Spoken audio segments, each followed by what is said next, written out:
the World Health Organization declared COVID-19 a pandemic. Infectious disease expert Dr. Zain Chagla has been guiding us on all the ups and downs of the past couple of years.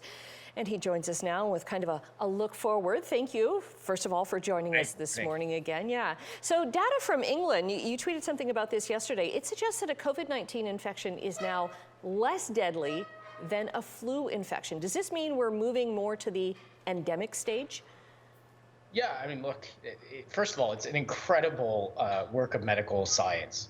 When we started this pandemic, COVID was 20 times more deadly than the flu, and it now is less than the flu. Now, with the sheer numbers, it still means that more people will die of COVID than they will of influenza, as people typically get infected with influenza every 5 years and COVID in maybe every year or 2 years.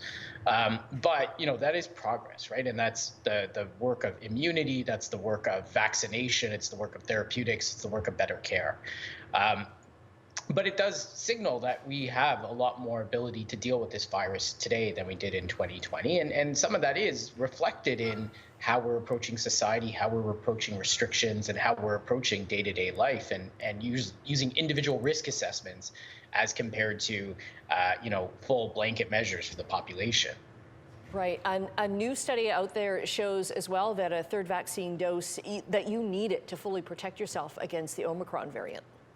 Yeah, absolutely. So, again, for people to get especially that protection against infection, it's not perfect and it's lower than it was before. But we do see people, 3 to 4 weeks out of their third dose of vaccine restore a lot of their protection, get up to 70% in terms of protection against infection, get an additional protection against severe disease that goes throughout all age groups. And so, for people who have gotten 2 shots, who are waiting for their third, it's time to go get it, especially as things open up again. The risk of COVID is higher than it's been before in terms of an exposure. And it's going to offer you more benefit, especially for the weeks and months to come. And with things opening up again, what do you think about the masking mandate being dropped? Like, I know for me, there are still places, I don't know if I'll ever go on a plane again without a mask. Yeah, I think everyone's going to figure their risk. And certainly in places like healthcare, it's going to still be essential to wear a mask, and we're going to continue to wear them to protect our patients. Everyone has to make their judgment these days. And I think that's the bottom line. This is a signal towards individual risk being prioritized. And people who are vulnerable, people going into very poorly ventilated, crowded settings may want to consider wearing the best mask they can to prevent them from getting COVID-19.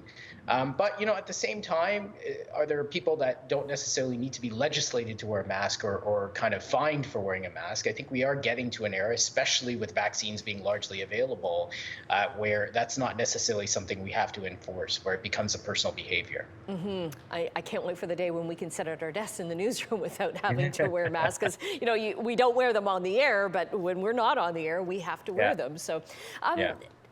Tell me personally, what are some of the things that you have learned in the past couple of years?